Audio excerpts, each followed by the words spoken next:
Hello and happy Monday. Happy Monday.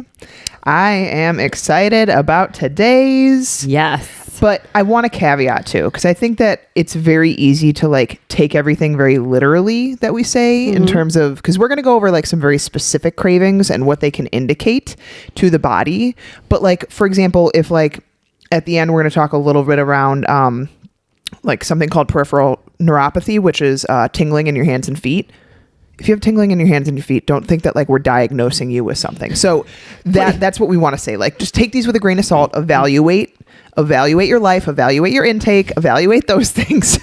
Do not think that what we are saying is literal to you only, and you need to go and start taking, medications or go to a doctor or anything like that. Just like, slow down, evaluate. But if you're having tingling in your hands and feet, you should probably be seeing a doctor. Yeah, you should be looking into why this might be happening, and we can talk about that at that time. But cravings, man, it's crazy how the summer's flying by. I know. We just had Becca's baby shower. It's almost had a lot July. Of events. Yeah, I don't know where the time is going, and it feels like forever since we podcasted because we did such a bulk. We did a huge bulk, and we're going to do another one on Thursday. We're trying to get ahead so that everyone keeps asking me how much time I'm going to take off with the baby, and I'm like, no time? I don't know. I mean, I'm going to take some time off. I was thinking about it this morning. I'd like to not get back into like full blown work for like 6 to 8 weeks, but I'll definitely be doing some. I mean, like, no, I know. Listen, guys, this is basically a 5-person show. We can't, 5 to 6 person show. We can't just remove one of those equations. Yeah, but I also talked to your mother-in-law this weekend, and she's like, oh, Becca thinks she's taking 2 weeks off. And I was like, I keep telling Becca she's crazy. She's taking at least 4 to 6 weeks off. I'm like, I'm the other 50% here. I get to have a say because you need that time to cuddle and snuggle with that baby. But I know. Anyways, yes, I hope you guys are having a wonderful summer. I know a lot of people are out traveling. It's nice that things are opening up again. And so we've heard from a lot of people, there's just all these temptations, and I'm around a lot more trigger foods than I have been in a really long time, obviously, because we're no longer, just locked in at home and things like that. And so we wanted to kind of talk through triggers and understanding some of these foods that are triggering to you and what we call like the 4 phases of overcoming triggers. And then we're going to talk specifically around cravings and why you might feel like you have these urges sometimes, and what is going on, in the body. So this is very independent for every single person, because a lot of you might be in a place right now where you don't realize how many foods trigger you. You might not realize how many cravings that you have. You might not realize how often you go through these phases of restrict and then binge and restrict and then binge, and that there is an underlying root cause here in terms of your relationship with food, and how you're responding emotionally to things. And so we'll, kind of cover some of these things. These are things that we work on, with our clients. We preach living a lifestyle and having balance with your food, right? We want you to have enjoyment with your food, but there are definite phases that we need to go through when someone cannot control themselves around a food or a drink, or, they're just really struggling with not being able to have like one Oreo, and that one Oreo leads to the entire sleeve, of cookies. We don't want to this is like the fearing of food, right? We don't want to ever fear a food. I will say confidently, because I used to fear a lot of foods, I've had to work on this, and I know Liz has as well. Sometimes, guys, and like Liz said, we are not about restriction, but sometimes you have to go through a period of removing these things and like resetting cravings, and also evaluating your diet as a whole. Because I think, before we dive into these specific things and these phases, like most often cravings are a result of 2 things. One, you are consuming them too regularly, and they are like basically an addictive food, because most food in today's culture is addictive in the Western society. Or 2, you are lacking nourishment of your body. If you are eating regularly enough calories, enough nutrients, enough food for your body's needs, you should not have cravings. Like, yeah, here and there they come on a little bit, but it's not something that you're like, I have to have this. Like, that's like what a lot of people are like, you have any pregnancy cravings? I'm like, not really. Like, when I was sick to my stomach in the first trimester, all I wanted was carbs, because I literally felt like I was going to throw up constantly. But like, I don't really have pregnancy cravings to where I'm like, drive me to the McDonald's right now. I need French fries. Like, that's not a feeling that I have. Like, are there some times where I like pass by a really great ice cream shop and I'm like, ice cream sounds good right now, but I don't really need it. Like those, yes, of course you're going to have those. That's normal. But if you are having drives to like face plant into a box of donuts and you end up at Krispy Kreme because of it, that's something that needs to be addressed. So can I just share a really quick story? Because as you're talking about ice cream and pregnancy, I'm recalling that my husband told me if I turn into one of those women who wakes him up in the middle of the night and demands that he goes to the grocery store, he's going to slit our tire and tell me we have a flat tire. He's like, there is no way that we are. I think my husband wishes I had more pregnancy cravings. Oh, Nick totally probably does. He tries all the time. He's like, this is for the baby. I'm like, the baby is doing fine. The baby is like measuring 98th percentile right now, and I'm ginormous. So please stop trying to hand me more Oreos. Oh my goodness. Okay, but anyways. So that just like made me reminisce Pregnancy's about great, being isn't it? like 7-8 So months pregnant. great. And I don't recall if he said that he was going to slit the tires or he was just going to tell me that the tires were flat, but he's basically like, there's no chance. So don't even ask me. I'm not going to the store. But yes, I do. I mean, we do have clients that we've worked with in the past that it's like something takes over them and they like black out. And before they know it, like they've gone and they've eaten a milkshake, fries, and a burger. And so what do we do in these situations? Well, first and foremost, if you were working with us, like we're evaluating like your overall intake and we're focusing a lot on nourishment, right? Consistent eating, keeping blood sugar stable, not going long periods without anything. And so then we, crash and face plant into all the things. So that definitely plays a huge role. The other thing that we're going to talk about a little bit later is like managing your stress. That plays a huge role. But when it comes down to things that are just triggers for you that you feel like you go to a party and you can't, control yourself around the chips or the Oreos or whatever it is, this is where we look at kind of going through a few phases.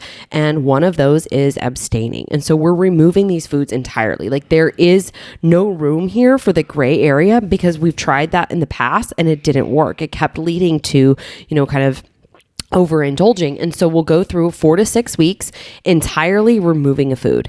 And again, if you're struggling for, example with sweets, right? Like this is where we look, how can we put some other healthier alternatives in here? And how can we help fix some of these mineral balances that might be driving your cravings, for chocolate? And building clean, one ingredient whole food. Sometimes we have to dial it back and get kind of bland for a little bit and really commit to building meals with 3 or 4 different one ingredient foods.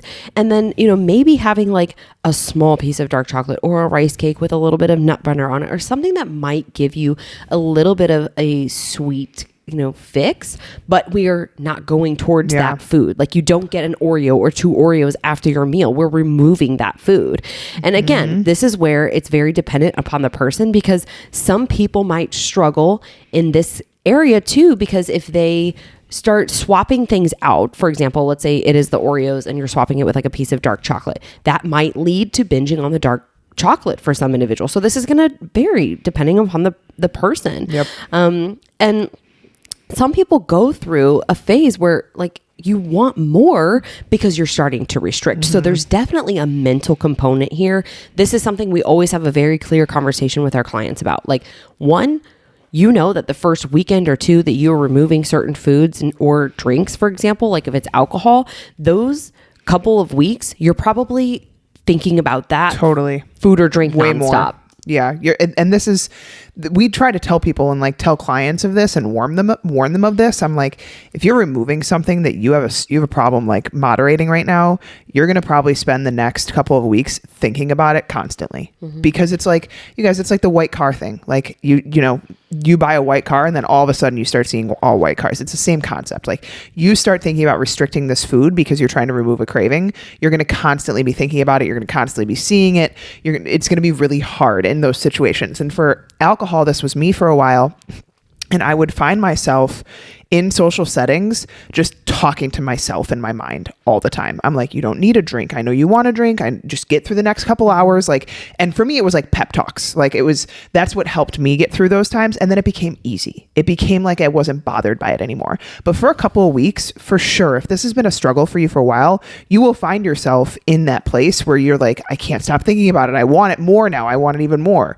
And so once we get through this time where like you feel like the craving has subsided, phase 2, you can choose to have a small serving in public with others where you won't overindulge. So what I would say is like, this is not, you've given up drinking for 4 to 6 weeks and then you go to a 4th of July party. Like, not a great environment. I'm talking about like, you give up drinking for 4 to 6 weeks and maybe you have a date night with your husband where you have a couple glasses of wine or something, or like, you're meeting a friend for lunch and you're not going to get hammered at lunch, hopefully. Like those types of things where you feel more in control and somewhat.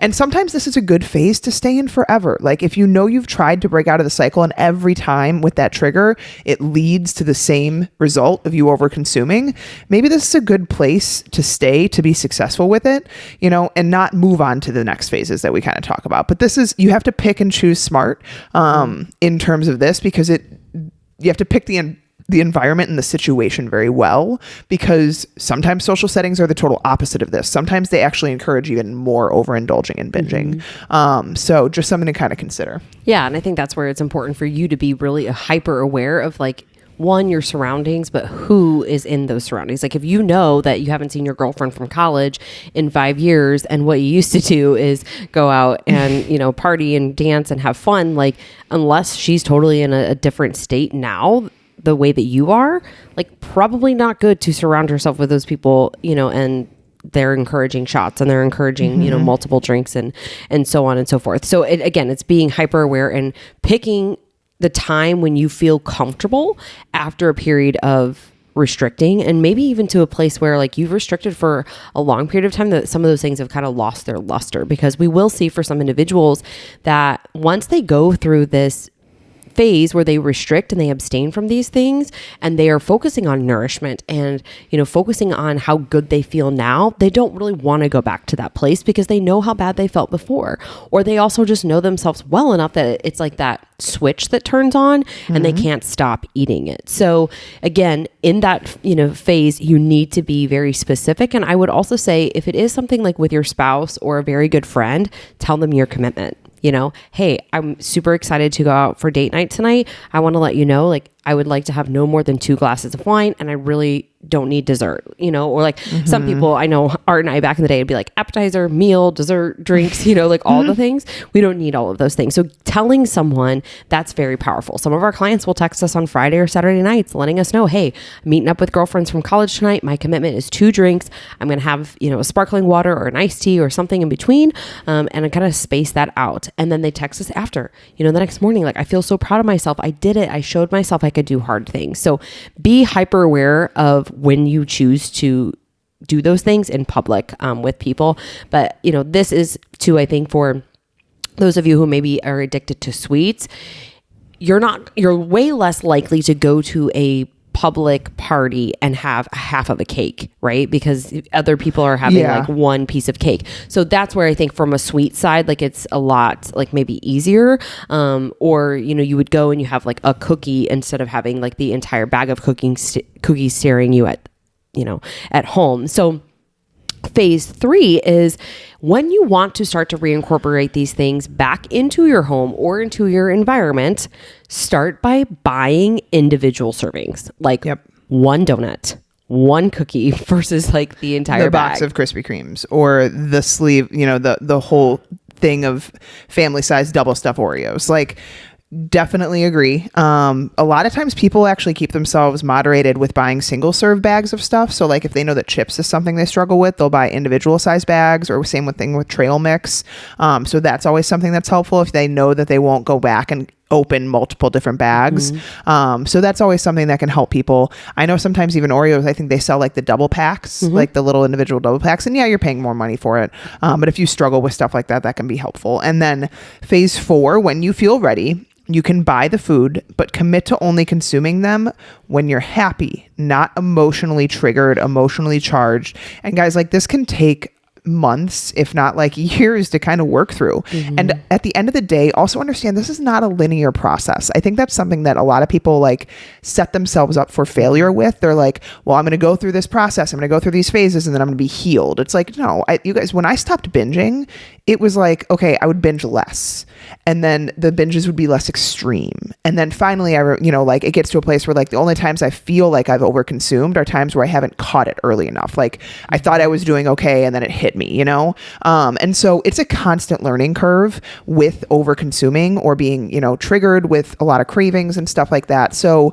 hopefully the phases helped, but we wanted to talk about specific cravings and what they can mean, because like we talked about in the beginning, a lot of times these cravings are actually your body trying to get you something in terms of nourishment. And it's kind of interesting. We have some like big ones that a lot of people I think can probably relate to. And then we have some more specific ones that are kind of just fun ones at the end. Not fun, you know, it means like your body needs something that you're not giving it, but we mean more so like just like fun fact type things. So the number one I would say is sweet cravings. And this is all sweets, like candies, cookies, baked goods, stuff like that. And I think of like, you just need a little something at the end of a meal. Like your meal's not complete without that something. And that's fine. Like if it's not something that you feel like you can't go without, we need to address it. But if it's something like, no, you know, I ate dinner and like, I just want a little piece of dark chocolate. Like it's not like I have to have it, you know? But if you have to have it and it's constant that you're always wanting like sweet things, this can often be a sign of high cortisol. So we talk about cortisol all the time, our stress hormone. This could be physical, psychological, you know, emotional. Like I think of, you could also be like the tired and wired is another sign of this. We have a girl that we love called the Bitch Fix. She talks about the AAA threat. So anxiety, anger, and abdominal fat. Those are really common when you see those three together, like moodiness, anxiety, high anxiety, and then holding a lot of abdominal fat. That's often a sign of just constant stress, or your cortisol is just constantly being elevated by things. And that can be a number of different things, but typically sugar is more so driven by the stress hormone. Yep. And I think too, you know, a lot of people that we hear them say like, oh, like I was PMSing, so I had all of these like sugar cravings. Well, there's a lot of things that we don't think about in terms of the hormonal shifts and how that's a stress to the body. Totally. Right? Maybe your sleep is being thrown off during that time too, as hormones are fluctuating around. So there is a reason why you are experiencing these cravings. But let's talk about chocolate specifically, because I think a lot of people, especially around their periods, they always say like, I'm craving chocolate. And this is usually correlated to one nutrient, and that is magnesium. So if you are constantly craving chocolate, very high probability that you are deficient in magnesium. So magnesium regulates our glucose and insulin levels, as well as our neurotransmitter dopamine. So a deficiency will cause intense sugar cravings, especially for chocolate. And many brands of magnesium are available for you to take. We've talked about this before. We recommend doing pure encapsulations magnesium glycinate. It's one of the most absorbable forms of magnesium. What I'll generally do with our girls is have them take magnesium daily, and then we increase it up the week prior to their period if they're experiencing these really, really intense cravings, or if they're having other PMS symptoms as well. But it's important too to know, like sometimes when we are craving magnesium, we're also craving chocolate, we're also craving zinc, because the body metabolizes insulin and glucose with the support of zinc. Okay. So just kind of a fun fact here. And we've talked about this again in the past on the podcast on magnesium, but up to 80% of the people in the United States are deficient in magnesium. So crazy. Isn't it crazy? And it's pretty much like, look at our food industry. Like research shows that we're not getting the magnesium that we were getting in our food alone that we were getting years ago, because of the way that, you know, we're raising and things. Stress drives it down. Stress makes you burn through magnesium like crazy. Yep. Too bad you can't burn through fat when we're stressed, right? It's the opposite. We gain fat when we're stressed. We burn through magnesium, and magnesium is so important. Sorry, I totally threw Liz off, but yeah. That's okay. Just keep rolling with it. I mean, it's one of those things. It is very true. Like when we are highly stressed, like we do burn through minerals a lot faster. And so again, this is where we look at it's like a vicious cycle. When you're highly stressed, you've got these intense cravings, you're giving into those cravings, and now you're in turn filling your intake up with a lot of sugar, a lot of fat, and not a lot of nutrients. And so this cycle just continues. Then that disrupts sleeps. Then you don't feel good. Then you have this mental, argument and beat up session with yourself because you gave into those sugar cravings. And so it's very important, which is why we do this podcast, to understand what is actually happening in the body for you to be craving these things. So, it's interesting. There was a research review that I was reading from the Open Heart Journal, and they were talking about this magnesium deficiency being like a public health crisis. Oh, I totally can see that. We listened to a couple different doctors that we really like, and one of us, mainly a functional doctor, but he talks about when he was in medical school, and like, you know, what you see in conventional medicine, women that come in with preeclampsia, like preterm labor and stuff, or high blood pressure and pregnancy, or sometimes people would come in with like cardiac arrest or like congestive heart failure, stuff like that. They pump us full of drugs. And like when all of that doesn't work, what they do is high dose serum magnesium, because that is what helps the blood system work really well. It helps all of the cells function better. And so like if we would just get ahead of the game, not end up with these really poor dysfunctions within the body, and supplement or get in proper magnesium, which you can get from tons of different vegetables and whole food sources. But again, because our food sources are just nutrient deficient in general, supplementing with it can be really helpful. But it is absolutely, I think, driving, because I think stress, to be honest, I think stress is the root cause of all disease and dysfunction in the body to some extent.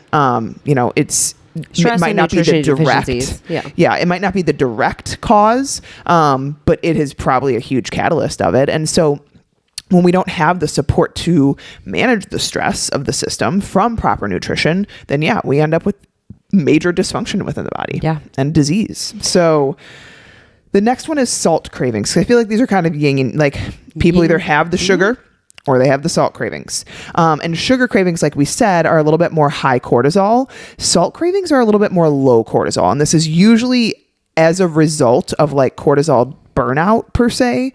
I hate to use that like term because it's not, but either way, basically you've had too high of stress for too long, and now the body has turned into like an adrenal insufficiency situation. Okay. So this is a sign of, the salt issue is a sign of low aldosterone. So aldosterone is a stress hormone, and it helps us manage sodium levels within the body. Okay. And this can be a sign of adrenal insufficiency, like I said, or kind of a burnout of adrenal hormone. So if you've been dealing with high stress due to your job being high stress, or, you know, kids or whatever it is, and you just feel like you've constantly been high stress for the past 2 years, and now you're like no energy. Like I said, high cortisol, wired and tired, like that kind of feeling. Low cortisol, constantly just fatigued. Okay. And so sometimes another common sign of this is low blood pressure and a higher heart rate, kind of feeling like faint when you stand up type of feeling. If you've ever had that, that can be a sign of this. Aldosterone helps control your blood pressure by managing the balance of potassium and sodium in your body. Okay. We've talked about plenty of times how important potassium is. A lot of people think like sodium's this bad thing. It's not a bad thing. And cortisol also works in a conjunction with adrenaline and noradrenaline to help regulate your reaction to stress. Okay.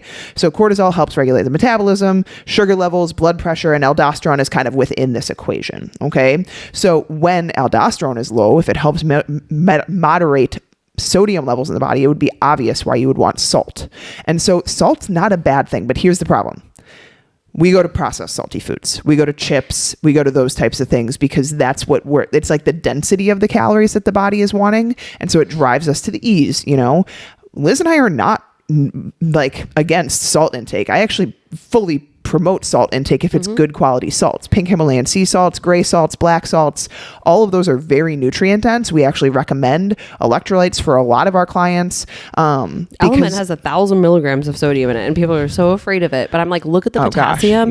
Look at the magnesium that's coming with it. Yes. You know, and I will say, I've been taking Hydrate for months. I've been taking Element. It was a little salty for me at first. I finally came around the mango chili. I knew it was going to be the spicy ones I liked. I don't like spicy ones. I haven't. There's another one that I have to try. I did the Mind Pump, the pack or whatever. Anyways, the mango chili was really good, but I feel really good drinking it. I have not had any bloating. I am not swollen. It matters where your salt is coming from. Yes. And just to Becca's point, right? A lot of people go for the bag of chips, right? Or just really salty food that is not utilizing fried foods, French fries, stuff like that. Yeah. And so like there's a difference between getting sodium from those foods and getting sodium from like pink Himalayan sea salt and high quality foods that you're adding salt to. And believe it or not, salt is actually not as much of the issue as it is lack of potassium to balance out the salt. So get more potassium foods in, and you can eat a lot of potassium actually with not too many negative benefits. So get in those potassium foods. We like potatoes. There's lots of good leafy greens. Fruits have potassium. Bananas are not the only source of potassium, guys. So there's lots of other options that you can get it in. But yeah, salt is usually more of like you've been like kind of burned out, like you've reached that burnout stage of stress. Sugar is more like you're in the high cortisol, which usually leads to the burnout stage. But those are just some common indicators of those cravings. So let's talk about the random ones. I like the random ones. They are fun. And I think this makes 1000%, like it makes so much sense as we go through this, because I have been craving red meat for probably months. And we've been doing a lot more red meat from Butcher Box. I used to only crave it around my cycle time. Makes sense when you're bleeding, right? But for me, now that I like have put all of these kind of pieces together with my lab work and just kind of even like my history, even with pregnancy, I am anemic. And so iron deficiency and B12 deficiency is like glaring signs of wanting red meat. Now the ice chewing, I don't have the craving for chewing ice. I have the craving for extremely cold drinks. Like I want a lot of ice in my drink. So this is more so I actually had to look this up because I wasn't entirely sure why it was happening. But so with anemia or like iron deficiencies, red blood cells can't carry oxygen the way they're supposed to. So some research seems to indicate that like chewing ice kind of triggers more blood to the brain. And so that more blood in the brain then means more oxygen in the brain, which means a better, situation. We should look further into that, like about brain freezes too. Yeah. You know what I mean? Yeah. Like ice cream. Yeah, for sure. Marcus got one the other day. It was so sad. Oh. He was eating a popsicle and he's like holding his head. And I was like, oh no, you just took a huge chunk of that popsicle. But anyways, on to the next one. So fun facts, cheese. Vitamin D. Yep. Interesting. Yep, interesting. So we talked a little bit in the beginning about peripheral neuropathy. So this is more of a physical one. This isn't like a food craving, but if you have tingling in your hands and your feet, so this is kind of be an indicator of a couple things. This can be an early sign of diabetes, like type 2 diabetes, because your blood is not traveling well. High blood sugar, low blood sugar issues, your blood doesn't travel well to your extremities. And so you get like tingling or numbness in your hands and your feet. It can also be a B12 deficiency, which is B vitamin deficiency, guys, are so common for people because people do not eat high quality red meat because people are afraid of red meat. And so animal proteins are one of the highest sources of B vitamins, especially like organ meats, liver, stuff like that. And people just don't eat those, which is, I mean, I get it. I don't really eat organ meats, but I'm actually now looking into getting an organ meat supplement. You can get like liver supplements in pill form, capsulation form, but B12 is crucial to nerve function. And so if you have this, neuropathy happening, it can be a sign of inadequate B12. Yep. So. I take a B12 every day since finding out about the B12 anemia. I like the sublingual one. Deficiency Labs is my favorite brand. All right, let's talk about carbohydrates. Man, if I had $1 for every time someone told me they were craving carbs, we'd be millionaires. Pasta, right? I never crave pasta. I don't even really like pasta very much. I eat it, but like I didn't grow up in like an Italian family. It was just like when I was studied abroad. Obviously, it was much different there, like in France and Europe. It was really good. I just get really full really fast. Like I can take like 2 or 3 bites. Even I made this awesome chickpea chicken pasta salad, if you will. Lots of vegetables, grilled chicken in there. I used Greek yogurt, some ranch seasoning, and I did the chickpea banza chickpea pasta in it. I could only have like a small portion of it. Like I was just so full. Like it just fills me up. And like I don't even want pot. Like if I had an option at an Italian restaurant, I'd want like seafood and vegetables instead of pot. I don't know. It's just like, or chicken parmesan. Maybe I'm weird. I do like chicken parmesan. Yeah. Okay. So carbs, when you have the thought just of kind of like you want that really dense carbohydrate, let's say like a baguette here, right? Again, pasta as we just talked about, or you're craving like a huge piece of pizza.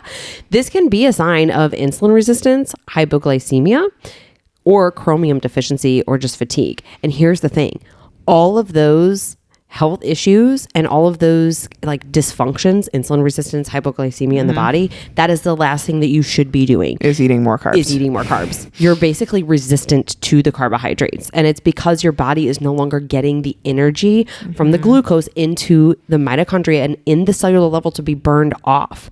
And so this is where what we will do with certain individuals when we see this, insulin resistance kind of pop up, or really dysregulated blood sugar, we'll take them low carb, higher fat, higher for a period of time. For a period of time to resensitize the body. Energy gets better. No more afternoon slums. Like, it's crazy because people don't realize, like, your body just gets used to running off of glucose. And if you give it enough glucose for it to use that as its primary fuel source, it will continue to only use glucose. And so that's where we kind of run into the issue. We have to create that metabolic flexibility again for the body and take those carbs away for a period of time, which is why we're very careful when we do that with our clients. Fried foods is another one. So fried foods, when you want to indulge in fried foods or other like oily foods, it can also be a sign that you have an essential fatty acid deficiency. So essential fatty acids are very common deficiencies for people because a lot of people don't eat the types of fats that come with us that are providing essential fatty acids. We eat inflammatory fats, which we're doing another podcast on very soon. But you want to be getting more of your fats from things like, salmon, eggs, avocados, nuts, nut butters, coconut, flax, chia seeds. We love grass-fed, grass-finished meat or dairy products too. If you tolerate dairy, okay. So like all of those are much better. We need to get away from the packaged foods, guys, the trans fats, the fake fats. Like these things are ruining our health. They are 100% ruining our health. And so this has been something that I've been like very careful around lately. Just the more and more we've researched, the more we learn, the more that is shown that fake processed hydrogenated oils are horrible for the body. We live and we learn, guys. You live and you learn. And we want to share all that learning with you. So hopefully this was informative. I'm sure we'll be hearing from some people. We always hear from people when they feel like we speak to them and they connect with this. But at the end of the day, like we said, usually cravings are a matter of one of two things. One, you've been eating those foods too consistently and it's become a craving and we need to break that cycle. Or two, your body needs more nourishment. We got to face the facts. We got to eat more sometimes, guys. We got to eat more good. So happy Monday. Hopefully this helped.